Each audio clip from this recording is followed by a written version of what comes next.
Afghanistan, 2009. In her third tour of duty, Air National Guard pilot Major M.J. Hagar was shot, hanging onto the outside of a rescue helicopter, standing on the skids, all while returning fire to the Taliban. Kind of got peppered with different pieces of shrapnel. You use the tattoo to cover the scars. Yes, all of these places that you see, cherry blossoms, I have shrapnel. In the downed helicopter's door she keeps at home, an opportunity. It's hard to walk away from something like that without a sense of second chance and do more with your life and have a purpose.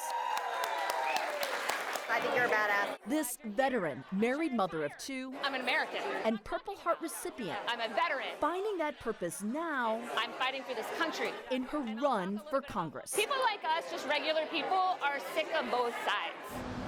Like combat fighting a difficult terrain.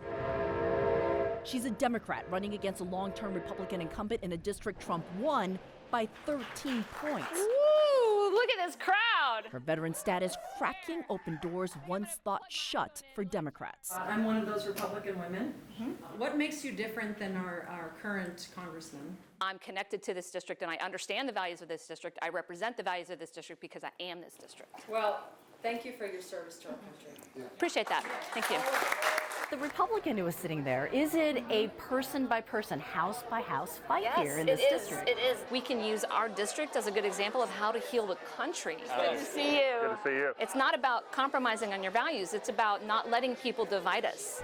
I strapped myself to the skids and returned fire on the Taliban while we flew to safety. Hagar's military service pushing her campaign video viral. That got me a Purple Heart. Notably, Hagar's frustration at her Congressman John Carter for refusing to meet with her when she sued the Pentagon to open all combat jobs for women. Door after door was slammed in my face. A suit Hagar won.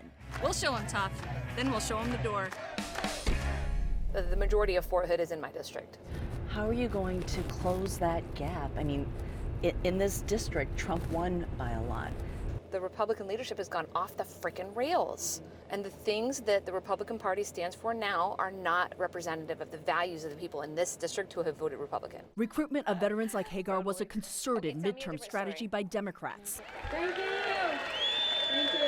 The majority of veterans in Congress today are Republican, like Arizona U.S. Senate candidate Martha McSally, the military's first female combat fighter pilot. It seems like it might be the calling of my life to break another barrier, and I'm ready for that mission, and I'm honored for this opportunity. But 2018 is seeing a surge of female Democratic veterans like Mikey Sherrill. We have a lot of newly engaged people in this race, and we have got to get them to the polls.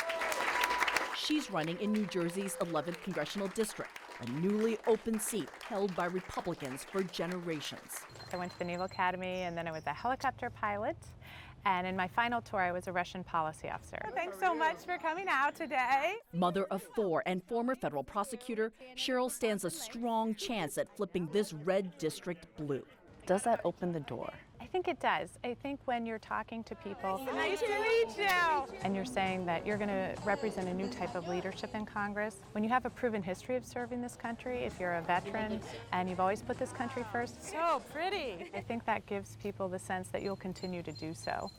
Cheryl is running in an open seat. Hagar is running against Republican Representative John Carter. His campaign says that he does meet with any and all voters, and his campaign adds this: the reason why he's won so many elections, he is a fighter and takes nothing for granted.